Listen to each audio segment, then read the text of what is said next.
Covid के कारण अगर आपका जॉब जा चुका है और आप अपना लोन या फिर क्रेडिट कार्ड का बिल पे नहीं कर पा रहे, या फिर बैंक आपसे इतना अमाउंट मांग रहे हैं जो अमाउंट आप इकट्ठा नहीं दे पा रहे, या फिर आपका जॉब तो है लेकिन आपको जो सैलरी आ रहा है वो कट के आ रहा है, जिसके चलते आप अपना लोन का ईएमआई जो है नहीं भर पा रहे।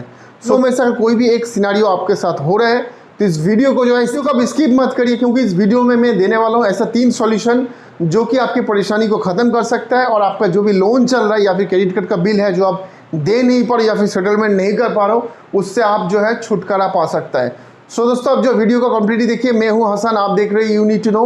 वीडियो अगर अच्छा लगता है तो जरूर जो है लाइक बटन को प्रेस करके मुझे फीडबैक दीजिएगा, और अगर आपने अभी तक मेरे चैनल को सब्सक्राइब नहीं किया है तो नीचे दिए गए सब्सक्राइब बटन को प्रेस करके सब्सक्राइब कर लीजिए, जिससे आगे credit card, banking, finance related video आपको मिलती रहे।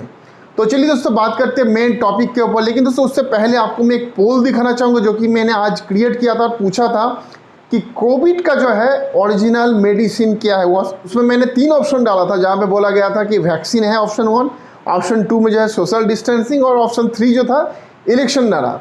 दोस्तों अब सबसे रोचक वाली बात है, 60% लोगों का मानना ये है कि कोविड के लिए सबसे ओरिजिनल वैक्सीन होता है इलेक्शन, जो कि 60% लोगों ने माना कि भाई इलेक्शन करा दो, कोविड ऑटोमेटिक खत्म हो जाएगा। सो दोस्तों, आपको क्या लगता है इसके बारे में ज़रूर मुझे बताइए कि कोविड को ख़त्म करने के लिए क्या इलेक्शन काम आएगा, मुझे ज़रूर बताइए। तो चलिए दोस्तों, आप बात करते हैं मेन मुद्दे के ऊपर, मेन टॉपिक के ऊपर।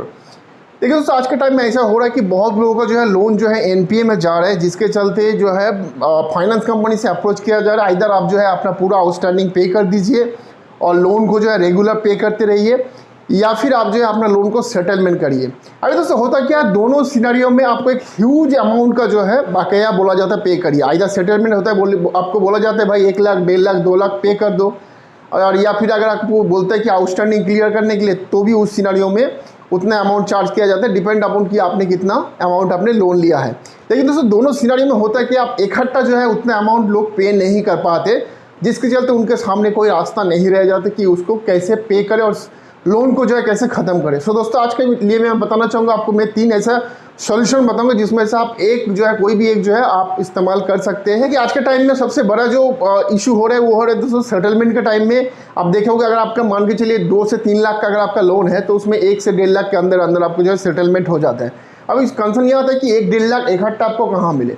देखिए दोस्तों, इसके लिए मैं आपको सबसे अच्छा सॉल्यूशन बताऊंगा। अगर आपका जॉब जा चुका है या फिर आपका लेस सैलरी आ रही है या फिर बिजनेस आपका कम चल रहा है, उस सिनेरियो में 1 से 1.5 लाख रुपए इकट्ठा निकालना मुश्किल। लेकिन दोस्तों आपको ऑप्शन नंबर 1 बताना चाहूँगा, जो कि है दोस्तों गोल्ड लोन का ऑप्शन। अगर आपके घर में आपके वाइफ का या फिर आपके फैमिली मेम्बर का या फिर आपके पास अगर सोना पड़ा है, तो उस सोने को लेके आप जो है आपका बैंक में जा सकते हैं, कोई भी बैंक में आप जा सकते हैं, जहाँ पे आपको आपका जो गोल्ड का जो वैल्यू होगा उसका 90% वैल्यू का आपको लोन मिल जाएगा। और दोस्तों इसका जो इंटरेस्ट रेट होता है वो दोस्तों 10% से नीचे ही होता है। तो आप हिसाब लगा के देखिए कि महीने का आपको ओनली 1% आपको इंटरेस्ट देना पड़ता है। आप कहेंगे कि भाई इसमें भी तो मुझे तो ईएमआई देना पड़ेगा, लेकिन आपको बताना चाहूँगा दोस्तों, इसमें ईएमआई का क्या फंडा है। बहुत सारा बैंक आपको क्या करता है कि हर महीने आप जो है सिर्फ इंटरेस्ट भरो। मतलब मान के चलिए आपने आपका कोई पर्सनल लोन या फिर क्रेडिट कार्ड का बिल जो है 3 लाख का बकाया हो चुका है, और आपको वो बैंक जो बोले भाई सेटलमेंट कर लो 1,20,000 में। सो आपने किया कि आप बैंक में गए और जो है गोल्ड लोन ले लिया 1,20,000 का। अभी वो 1,20,000 लेके आप जो इस आपका जो पर्सनल लोन या फिर क्रेडिट कार्ड था उसको आपने कर दिया सेटलमेंट। अभी ये जो 1,20,000 जो आपने बैंक से लेके आए आपका गोल्ड रख के, उसमें होगा कि आपको 1% पर मंथ, मान के चलिए 1,20,000 का कितना होगा, 1,200 रुपये। सो 1,200 रुपये आपको खाली जो है इंटरेस्ट भरना पड़ेगा टिल 1 ईयर तक। अभी 1 साल के बाद अगर आपने पूरा आपका पैसा जो है 1,20,000 अगर आप जमा नहीं कर पाते, उसको आप दोबारा रिन्यू भी कर सकते हो। नॉमिनल बहुत चार्ज लगता है, 500-600 रुपये डिपेंड ऑन द बैंक। उससे आप रिन्यू करके फिर 1 साल के लिए उसको बढ़ा सकते हो। फिर भी अगर नहीं हुआ फिर 1 साल के लिए बढ़ा सकते हो। लगभग 36 महीने मतलब 3 साल तक जो है आप उसको बढ़ा सकते हो। इससे होगा कि आपको जो 3 साल का आपको जो है टाइम मिल जाता है, जिससे आप अपना जो फिनेंशियल कंडीशन है उससे आप रिकवरी हो सकते हो और आपका जो भी इशू है उससे आप निकाल सकते हो। और साथ ही साथ ये जो आपका लोन इतना जो परेशानी हो रहा था इसको भी आप आराम से सेटलमेंट कर सकते। अभी आप कहेंगे कि भाई मेरा तो जो गोल्ड है उसमें तो कोई कागज़ नहीं है, वो तो मेरा वाइफ का है, शादी में किसी ने दिया था। तो दोस्तों आपको बताना चाहूँगा, डॉक्यूमेंट्स डेफिनेटली लगता है गोल्ड अगर आप लोन लेते हो। लेकिन अगर आपका ऐसा सिनेरियो है कि आपको शादी में मिला था, तो बस रिसिप्ट या कागज़ नहीं होता आप उस गोल्ड का, तो आप बैंक में जाके आपके सेल्फ डिटर्मिनेशन फॉर्म में आप फिलअप करके आपका डिटेल्स भर देना पड़ता है, KYC जो भी डॉक्यूमेंट्स होता है आपको देना पड़ता है। और जिस बैंक में आप जा रहे हो गोल्ड लोन लेने, उस बैंक में आपका खाता होना चाहिए। तीनों कंडीशन फुलफिल होता है तो आसानी से जो है आपका बिना डॉक्यूमेंट्स का भी, मतलब गोल्ड का अगर रिसिप्ट नहीं भी मिलता है तो भी जो है आपको गोल्ड लोन ले सकते हो। सो दोस्तों ये तो गया पहला ऑप्शन जहाँ से आप आसानी से अपना लोन को जो है आप सेटलमेंट करने के लिए राशि ले सकते हो। ऑप्शन नंबर 2, देखिए दोस्तों ऑप्शन नंबर 2 ये मैं बोलूँगा, अगर आपके पास कोई क्रेडिट कार्ड है और उसमें कोई लिमिट बचा हुआ है और आपका जो भी लोन चल रहा है, पर्सनल लोन या फिर जो भी लोन चल रहा है छोटा मोटा अमाउंट का है, तो उससे आप क्रेडिट कार्ड से जो है आप अमाउंट निकाल के इस लोन को जो है क्लोज कर सकते हो और जो अमाउंट आप निकाल रहे हो उसको आप EMI में कन्वर्ट कर सकते हो।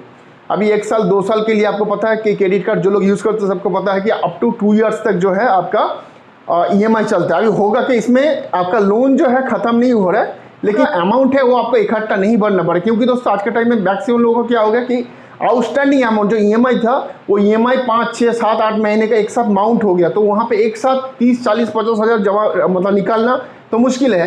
तो उस सिनारियो में इस चीज़ का फ़ायदा उठा सकते हो कि क्रेडिट कार्ड से अगर आपका लिमिट बचा हुआ है उस लिमिट को निकाल के अपना जो भी लोन है उसको आप थोड़ा बहुत अमाउंट देकर सेटलमेंट करा सकते हो या फिर क्लोज करा सकते हो।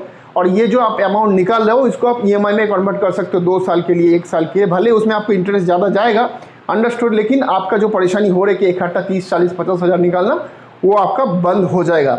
अब दोस्तों यहाँ पे क्वेश्चन आता है कि मेरा क्रेडिट कार्ड से पैसा निकालने का क्या तरीका है। देखिए दोस्तों इसके लिए आप आप जो है यूट्यूब में बहुत सारा वीडियो है, वहाँ पे आप चेक कर सकते हो कि क्रेडिट कार्ड से आप किस तरीके से पैसा निकाल सकते हो। वैसे तो लीगल वे तो आपको बताना चाहूँगा कि ATM से निकाल सकते हो, भले ही वहाँ पे आपको थोड़ा चार्ज लगता है, लेकिन आप ATM से निकाल सकते हो। और भी दूसरा तरीका है, आप यूट्यूब एक बार सर्च कर लेंगे तो आपको मिल जाएगा। बात करते हैं तीसरा तरीका के ऊपर। देखिए दोस्तों तीसरा जो तरीका है, जिन लोगों का जॉब है, मतलब जॉब तो है लेकिन इनकम जो है कम हो चुका है, मतलब सैलरी आ रहा है लेकिन सैलरी कम हो चुका है, बहुत लोगों का हो रहा है कि सैलरी काट हो रहा है। ये तीसरा उपाय उन लोगों के लिए कैसा है, मान के चलिए आपका EMI जो था 10,000 या 15,000 था और अभी जो है आपके पास जो है उतना पैसा नहीं है कि आप 10,000 या 15,000 रुपये भर सकते हो। सो आप चाह रहे हो कि आपका EMI जो है थोड़ा कम हो जाए, 3, 4, 5 हज़ार का हो रहा है, लेकिन बैंक के पास जा रहे हैं, बैंक आपको रिजेक्ट कर रहा है, बोल रहा है कि ऐसा ऑप्शन नहीं है।